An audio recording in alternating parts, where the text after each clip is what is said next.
Hi, my dear viewers. Welcome back to our channel, SF Khan Classes by Nadeem sir. So మనం previous క్లాస్లో ఏం చూసామంటే ఆర్థిక నిశ్చలత అంటే బుర్గుల రామకృష్ణ చేసిన సంస్కరణల్లో ఫస్ట్ ఆర్థిక నిశ్చలత చూసాం. దాని తర్వాత ఆర్థిక నిశ్చలతలో ఏం చూసామంటే 22 కోట్ల రూపాయలేమో ఆయుధాల కోసము నిజాం ప్రభుత్వం మరియు నెక్స్ట్ 20 కోట్ల రూపాయలు పాకిస్తాన్కి అప్పుగా ఇవ్వడం వల్ల ఆర్థిక పరిస్థితి అంత బాగాలేకపోవడం వల్ల మన బురుగుల రామకృష్ణ ప్రభుత్వం అంటే ఎల్లోడి ప్రభుత్వం వచ్చిన తర్వాత దాంట్లో బురుగుల రామకృష్ణారావు రెవెన్యూ మంత్రిగా ఉన్నారు కాబట్టి దాన్ని చేయడానికి అంటే నిశ్చలత చేయడానికి గౌరవాల కమిటీ ఇచ్చిన నివేదిక ఏంటో చూసాం. దాని ద్వారా మనకు ఏ విధంగా అనేది సంస్కరణ అనేది చూసాం. నెక్స్ట్ చూసుకుంటే జాగీర్దారీ వ్యవస్థ రద్దు గురించి కూడా చూసుకుందాం. జాగీర్దారీ వ్యవస్థ అంటే ఏంటిదో చూసాం. దాంట్లో రద్దు చేయడం వల్ల లాభాలు ఏంటిదో చూసాము. ఓకేనా, రైట్. ఇక్కడ ఇప్పుడు చూసుకుంటే మనం ఈరోజు క్లాస్లో చూసుకుంటే బూరుగుల రామకృష్ణ ప్రభుత్వంలో ఇంకో సంస్కరణ భూ సంస్కరణ. ఇప్పుడు భూ సంస్కరణలో మనకు ఇంపార్టెంట్ అయింది ఏంటంటే ఇక్కడ చూడండి, ఇంపార్టెంట్ మనకు భారతదేశంలో కమ్యూనిస్టులు ఏం చేశారంటే రైతాంగ సాయుధ పోరాటం అనేది మనకు వాళ్ళు పోరాటం చేశారు. దానికి కారణం ఏంటంటే దీని ముఖ్య ఉద్దేశం ఏంటంటే భూమిని పేదలకు పంచడం, భూమి లేని వారికి భూమి పంచడం అన్నమాట. భూస్వాముల నుంచి లాక్కొని పంచడం అనేది వీళ్ళు ప్రారంభించారు. ఓకేనా, భూమిలో పంచడం అనేది వీళ్ళు ప్రారంభించారు. దీనికి రీజన్ ఏంటంటే వీళ్ళు రైట్ ఫస్ట్ మనకు తెలిసింది ఏంటంటే భూ సంస్కరణ ఎందుకు వచ్చింది అంటే కమ్యూనిస్ట్ ఎవరైతే ఉన్నారో కమ్యూనిస్టులు వాళ్ళు రైతాంగ సాయుధ పోరాటం ప్రారంభించారు. ఎందుకు పోరాటం ప్రారంభించారంటే భూమి లేని వారికి భూమి ఇవ్వాలి, వాళ్ళు కూడా వ్యవసాయం చేసుకొని బతకాలి. కానీ భూస్వాముల దగ్గర అధిక భూమి ఉండడం వల్ల వాళ్ళ దగ్గర నుంచి లాక్కొని మన పేద ప్రజలకు పంచిపెట్టడం అనేది జరుగుతుంది. భూమిని లాక్కోవడం, పంచిపెట్టడం ఈ విధంగా జరిగేది. దీన్ని నియంత్రించాలని ప్రభుత్వం ఏం చేసిందంటే భూ సంస్కరణ అనే ఒక సంస్కరణ అనేది తీసుకొచ్చింది. దాన్ని మొదటగా కౌలు రైతు చట్టం 1950, తర్వాత రెండవది కౌలు రైతు చట్టం సవరించడానికి ఇంకొక చట్టం కౌలు రైతు సవరణ చట్టం 1954. ఈ రెండింటిని భూస్వాముల నుండి కౌలు రైతులను రక్షించడానికి చేసిన ప్రయత్నాలలో ఒకటిగా చెప్పుకోవచ్చు. ఫస్ట్ మనం భూ సంస్కరణ ఇంట్లో చూసాము ప్రీవియస్ క్లాస్లో. నెక్స్ట్ ఈ భూ సంస్కరణ చేసిన చట్టాలు ఏంటి, ఆ చట్టానికి ఇచ్చిన మనం రియాలిటీ ఏంటిదో చూసాం. అయితే ఇప్పుడు చూడండి, ఫస్ట్ పాయింట్ ఏంటి చూడండి, ఈ చట్టాల ద్వారా కౌలు రైతు భూస్వామిని వరుసగా 6 సంవత్సరాలు చూడండి, ఒక కౌలు రైతు 6 సంవత్సరాలు వరుసగా 6 సంవత్సరాలు భూమి శిస్తు కౌలు చెల్లించాలి. ఓకేనా, కౌలు చెల్లించాలి. భూమి శిస్తు చెల్లిస్తే అతనిని రక్షిత కౌలుదారు అంటాం. అంటే ప్రభుత్వం చేత రక్షించబడిన కౌలుగా గుర్తించబడుతుంది అనమాట. నెక్స్ట్ ఏం చేయాలంటే అప్పుడు భూస్వామి ఈ కౌలుదారిని తొలగించలేడు. ఓకేనా, తొలగించలేడు. నెక్స్ట్ ఏంటంటే ఇంకొకరికి ఆ భూమి అనేది ఇవ్వలేడు. ఓకేనా, నెక్స్ట్ చూసుకుంటే ఒకవేళ భూమిని అమ్మాల్సి వస్తే మార్కెట్ ధర కన్నా తక్కువగా పాత కౌలుదారునికే అమ్మాలి. ఇది ఫస్ట్ రూల్ అన్నమాట. నెక్స్ట్ రూల్ చూసుకుంటే మనం ఇక్కడ ఈ చట్టం ద్వారా భూ కమాతాలు అంటే ఒక రైతు తనతో పాటు 5 సభ్యుల కుటుంబంను తమ జీవన వృత్తిని అంటే జీవనం గడపడానికి కావలసిన విధంగా ఉండేటట్లు భూ కమాతాలు అంటే కొంత అమౌంట్ అన్నమాట, భూమికి ఇచ్చే కొంత అమౌంట్ అన్నమాట. ఆ ఉండాల్సిన అంటే ఉండేటట్లు నిర్ణయించారు. అంటే కొద్ది వరకు మాత్రమే అధిక పరిమితులు కలిగి ఉంటాయి. అంటే లిమిట్, ఫిక్స్డ్ లిమిట్, హై లిమిట్స్ని పెట్టి ఇంత మాత్రమే చెల్లించాలని, కౌలుదారులు నష్టపోకూడదని ఈ సెకండ్ పాయింట్లో మనం తెలుసుకుంటున్నాం. ఇంతే, ఇంతకన్నా తక్కువ కమాతాలు ఉండకూడదని, అంటే ఈ కమాతాలు అనేది ఎక్కువ వసూలు చేయకూడదు, తక్కువ మాత్రమే వసూలు చేయాలి. ఏ రైతు దగ్గర నుంచి అయినా భూస్వామి కూడా ఐదుగురు సభ్యులకు గల పోషణకు సరిపడే కమాతం కంటే 5 రెట్లు కంటే ఎక్కువ ఉండకూడదు అని, అంటే 5 టైమ్స్. ఓకే, 5 టైమ్స్ ఇవ్వాలి అంతే. 5 టైమ్స్ కన్నా ఎక్కువ ఇవ్వకూడదని ఒక పరిమితి, ఒక లిమిట్, మ్యాక్సిమం లిమిట్ అనేది మన ఈ చట్టం పెట్టడం వల్ల కౌలుదారులకు రక్షణ, అంటే భూ సంస్కరణలో ఇది, ఈ పాయింట్స్ అనేవి చాలా యూస్ఫుల్గా వచ్చేస్తున్నాయి అన్నమాట. నెక్స్ట్ చూసుకుంటే సాధారణ కౌలు. ఓకేనా, సాధారణ కౌలు రైతు అదే భూమిపై 10 సంవత్సరాలు కౌలు రైతుగా పనిచేసుకోవచ్చు. ఇది కూడా వాళ్ళు మనకు ఈ చట్టం కల్పించిన అవకాశం. ఓకేనా, నెక్స్ట్ భూ యజమాని తన సొంత భూమిని చేసుకున్న, అంటే భూ యజమాని సొంతగా వ్యవసాయం చేసుకోవాలనుకుంటే అతని అంటే కౌలుదారుడి నుంచి అతనికి తీసుకునే హక్కు 1954 సవరణ చట్టం, భూ సంస్కరణ సవరణ చట్టం 1954 అనేది మనకు రైట్స్ని కలిగి ఉందన్నమాట. రైట్. నెక్స్ట్ ఇది చూసుకుంటే హైదరాబాద్ రాష్ట్ర ముఖ్యమంత్రిగా బూర్గుల రామకృష్ణారావు పరిపాలనలో భూ సంస్కరణలో ఈ చేసిన ఈ సవరణ అనేది ఈ కంపల్సరీగా ఒక ప్రధాన స్థానాన్ని నిలుచుకున్నదని, బులుగ రామకృష్ణ ఒక ప్రత్యేక స్థానాన్ని నిలిపిందని మనం తెలుసుకోవచ్చు. అప్పటికి రాష్ట్రంలో రక్షిత కౌలుదారుల చట్టం జనవరి 1950 నుంచి అమల్లో ఉంది. ప్రీవియస్గా మనం చెప్పిన ప్రీవియస్ క్లాస్లో ఉన్నది భూ సంస్కరణ ఏందో, మన జాగీర్దారీ వ్యవస్థ రద్దులతో పాటు భూ సంస్కరణ ఏందో మనం ప్రీవియస్ క్లాస్లో నేర్చుకున్నాం. దానికి సవరించడానికి ఈయన చేసింది ఏంటితో మనం చూసుకుంటున్నాం ఇప్పుడు. ఓకే, ఈ చట్టంలో కౌలుదారుకు రక్షణ ఉన్నప్పటికీ భూస్వామి పెద్దగా ఉన్న వారి నుంచి భూములు స్వాధీనపరుచుకున్న శ్రామికులకు ఇప్పించే ఏర్పాటు యోచన లేదు. అంటే 1950 చట్టంలో ఏమైందంటే భూములు ఉన్నాయి కానీ అవి శ్రామికులకు ఇచ్చే కెపాసిటీ అనేది ఆ చట్టం కలిగి ఉంచలేదన్నమాట.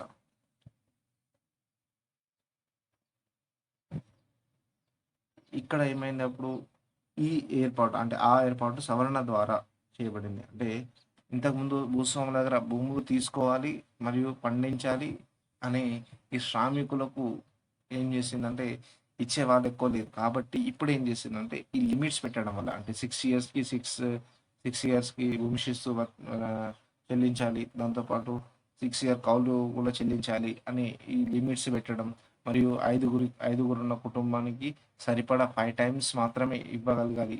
ఆ లిమిట్స్ పెట్టడం వల్ల చాలామంది శ్రామికులు ఏం చేశారంటే కౌలు రైతులుగా మారడం ప్రారంభించారు. దీనికి అవకాశం కల్పించింది అన్నమాట. ఓకేనా, దీనివల్ల ఆక్రమించే సేద్యం చేయకుండా ఉన్న మధ్యవర్తుల నుంచి స్వాధీనపరచుకొని సేద్యానికి విలువ చేయడం జరిగింది. ఇంకా కౌలుదారులు నుంచి భూస్వాములు హెచ్చు పన్నులు తీసుకోకుండా పెట్టండి. భూస్వాములు హెచ్చు పన్నులు తీసుకునేవాళ్ళు, అంటే ఎంత తీసుకోవాలో కాకుండా హైయెస్ట్ అమౌంట్ వాళ్ళు అక్కడి నుంచి తీసుకున్నారు.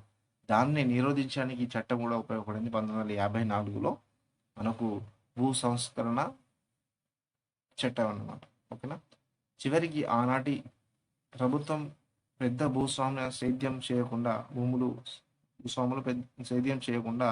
ఉన్న భూములను ఆక్రమించి శ్రామికులకు పంచగలమని తీవ్రంగా హెచ్చరించింది. కానీ బూర్గుల రామకృష్ణ రాజనీతి, అంటే బూర్గుల రామకృష్ణ పీరియడ్లో అది జరగకుండా పర్ఫెక్ట్గా వాళ్ళకి కౌలు రైతులకి రక్షణతో పాటు వాళ్ళకి జరిగిన అన్యాయాలనేటి మనకు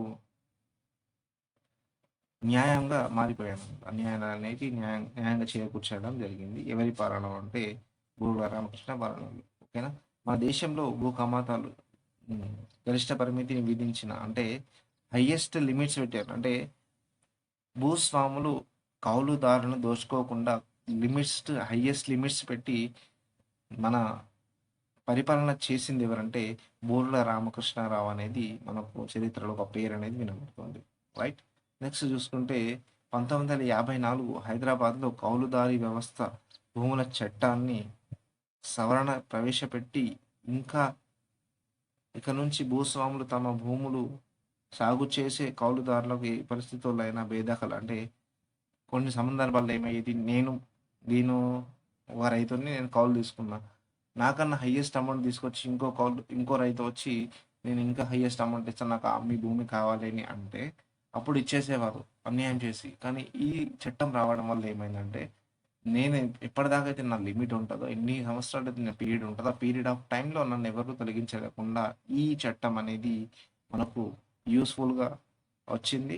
అప్పుడు 1952లో ఈ చట్ట ఆర్డినెన్స్ అంటే ఒక ఆర్డినెన్స్, గవర్నమెంట్ ఒక ఆర్డినెన్స్ ఇస్తే, ఒక జియో పాస్ చేస్తే జియో పాస్ చేయడం వల్ల కౌలుదారులు నష్టపోకుండా ఈ 1954 భూ సంస్కరణ సవరణ చట్టం అనేది మనకు చాలా యూస్ఫుల్గా యూస్ అయింది. రైట్. ఇక్కడ చూసుకుంటే ఇంకా అతను చేసిన ఇతర సంస్కరణలు చూసుకుంటే మనకు ఇక్కడ ఆ, రాజ్యానికి సంబంధించిన నాణ్యాలు, ఇది సిత్యాలని కాదు, నాణ్యాలు, సిక్కా అంటారు. సిక్కా అంటే నాణ్యం. ఓకేనా, కరెన్సీ అన్నమాట. ఓకేనా, ఆనాడు నిజాం రాజ్యానికి ఒక ప్రత్యేక కరెన్సీ ఉండేది, సిక్కా అనేది ప్రత్యేక కరెన్సీ ఉండేది, ప్రత్యేక నాణ్యాలు కూడా ఉండేవి. వాటిని హోలీ రూపాయి, హాలీ కాదు హోలీ, ఓకేనా, హోలీ హోలీ సిక్కా అంటాం మనం, హోలీ రూపాయి అనేవారు. బ్రిటిష్ ఇండియా, ఓకేనా, బ్రిటిష్ పరిపాలన ఉన్నప్పుడు కల్దర్ రూపాయి అనేవారు. ఓకేనా, చివరకు నిజాం కరెన్సీని, నాణ్యాలను రద్దు చేసి వాటి స్థానంలో మనకు ఇండియన్ కరెన్సీని ప్రవేశపెట్టింది ఎవరంటే, అమల్లో తెచ్చింది ఎవరంటే మన బూరుగుల రామకృష్ణ ప్రభుత్వం. ఓకేనా, నెక్స్ట్ చూసుకుంటే మనకు విద్యా సంస్కరణలో భాగంగా ఏం చేశారంటే, ప్రతి 500 జనాభాకు ఒక స్కూల్ ఉండాలని ఏం చేశారంటే ఆయన విద్యా సంస్థ, పాఠశాల ఏర్పాటు చేయబడింది. అంటే 500 మెంబర్స్ ఉన్న పీపుల్స్ ఉన్న ఒక విలేజ్లో 500 మెంబర్స్కి ఒక స్కూల్, 2000 మెంబర్స్ ఉంటే 4 స్కూల్స్ అనేది అక్కడ ఉండాలని ఈయన విద్యా సంస్కరణలో ఒక పార్ట్ ఆఫ్ విద్యా సంస్కరణలో చేసిందన్నమాట. నెక్స్ట్ ఏం చేశాడంటే, మొదటి తరగతి నుంచి 5వ తరగతి వరకు మాతృభాషలో బోధన చేయాలి. మదర్ టంగ్లో అతనికి నేర్చుకునే హక్కును కల్పించాడు మన బూరుగుల రామకృష్ణారావు. తర్వాత 5th క్లాస్ తర్వాత నుంచి మనకు ఇంగ్లీష్ భాషలో 5th క్లాస్ నుంచి ఇంగ్లీష్ భాషలో ప్రవేశపెట్టాడు. అంటే 5th క్లాస్ నుంచి ఇంగ్లీష్ నేర్చుకోవడం ప్రారంభించాలని చెప్పారు. నెక్స్ట్ చూసుకుంటే మనకు మాతృభాషలో విద్యను ప్రవేశించిన మొట్టమొదటి రాష్ట్రం ఏదంటే హైదరాబాద్ రాష్ట్రం. మొట్టమొదటి ముఖ్యమంత్రి ఎవరంటే బూరుగుల రామకృష్ణారావు. చరిత్రలో ఈయన పేరు అనేది ఫస్ట్ వినబడుతుంది, ఎందుకు అంటే మాతృభాషలో విద్యా బోధన జరగడం వల్ల. ఓకేనా, నెక్స్ట్ చూసుకుంటే ఈయన ఏం చేసిందంటే వరంగల్ జిల్లాలోని కొన్ని భూములను తీసుకొని ఖమ్మం జిల్లాగా ఏర్పాటు చేసిండు. అది ఎప్పుడు అంటే 1953 అక్టోబర్ 1వ తేదీన. నెక్స్ట్ దాంతోపాటు యాంటీ కరప్షన్ బ్యూరో ఒక సంస్థను ఏర్పాటు చేసిండు, ఒక శాఖను ఏర్పాటు చేసిండు. అది ఎప్పుడంటే 1955 జూలై 1న. ఓకేనా, ఇవి చేయడం వల్ల మనకేంటంటే పరిపాలన అనేది రాష్ట్ర అభివృద్ధికి, మనకు పరిపాలించడానికి ఈజీ వేస్ అనేది ఏర్పడ్డాయి అనమాట. నెక్స్ట్ చూసుకుంటే మనకు 1955 డిసెంబర్ 10న, అంటే 1955 డిసెంబర్ 10న ముఖ్యమంత్రి బూరుగుల రామకృష్ణారావు నాగార్జున సాగర్ బహుళార్థక సాధక ప్రాజెక్ట్, అంటే నాగార్జున సాగర్ ప్రాజెక్టుకు ప్రధాని నెహ్రూతో కలిసి శంకుస్థాపన చేసి వ్యవసాయ అభివృద్ధికి సహాయపడ్డాడు అన్నమాట. ఓకేనా, రైట్. 1955 డిసెంబర్ 10న ఏమైందంటే మన హైదరాబాద్ సీఎం ఎవరితో కలిసి, ప్రధాని నెహ్రూతో కలిసి నాగార్జున సాగర్కి శంకుస్థాపన స్టార్ట్ చేయడానికి వెళ్ళారన్నమాట అక్కడ. నెక్స్ట్ చూసుకుంటే అదే సమయంలో 1951లో, అంటే బూరుగుల రామకృష్ణ ప్రభుత్వం ఉన్నప్పుడే 1951 హైదరాబాద్‌లో భూదాన ఉద్యమం ప్రారంభించింది. దీని ద్వారా చాలా వరకి మంచి భూ సంస్కరణలు చేపట్టడానికి ప్రభుత్వాలు అంటే ప్రీవియస్ ప్రభుత్వాలు అంటే వెల్లుడి ప్రభుత్వము, దానికన్నా ముందు జేఎన్ చౌదరి ప్రభుత్వం చేసిన కొంచెం అవకతవకలని ఈ బూరుగుల రామకృష్ణ సంస్కరణలు చేపట్టడం, ఇవన్నిటిని భూదాన ఉద్యమం కూడా కొంచెం సహాయపడడం అనేది మనకు చూస్తాం. ఓకేనా? రైట్. ఇది నెక్స్ట్ క్లాస్‌లో భూదాన ఉద్యమం గురించి ఒక చాప్టర్ ఉంది 1951 భూదాన ఉద్యమం ఉంది. ఆ చాప్టర్ అంటే ఆ టాపిక్ మొత్తం అనేది కవర్ చేద్దాం. నెక్స్ట్ చూసుకుంటే దాని తర్వాత మనకు ముల్కీయోద్యమం వస్తది. అది 1952 Andhra go back, idli sambar go back అని నినాదాలతో ఏం చేశారంటే, ఇది ఎందుకు వచ్చిందంటే ఎంకే వెల్లోడి చేసిన ఒక చిన్న పొరపాటు వల్ల. ఓకేనా? చిన్న పొరపాటు ఏంటంటే అది ఆంధ్రప్రదేశ్ అంటే ఆంధ్ర వాళ్ళని తెలంగాణలో అధిక ఉన్నత స్థాయిలలో పెట్టడం. దాని ద్వారా ముల్కీ ఉద్యమం కూడా మనకు రావడం అనేది జరిగింది. ఈ ముల్కీ ఉద్యమం కూడా మనకు ఒక టాపిక్ ఉంది. ఆ టాపిక్ అనేది మనం అంటే ఆ టాపిక్‌ని మనం నెక్స్ట్ క్లాస్‌లో మనం మంచిగా డీటెయిల్‌గా ఎక్స్‌ప్లెయిన్ చేస్తా తెలుసుకుందాం. ఓకేనా? ఈ ముల్కీ ఉద్యమాన్ని ఈ Andhra go back, idli sambar go back అనే ఈ నినాదాలను ఏ విధంగా మన రామకృష్ణ ప్రభుత్వం అణచివేసిందో మనం నెక్స్ట్ క్లాస్‌లో చూడబోతున్నాం. ఈ వీడియో గనక నచ్చితే లైక్ చేయండి, షేర్ చేయండి, మన ఛానల్‌ని సబ్స్క్రైబ్ చేసుకోండి. ఓకేనా? Thank you for watching this.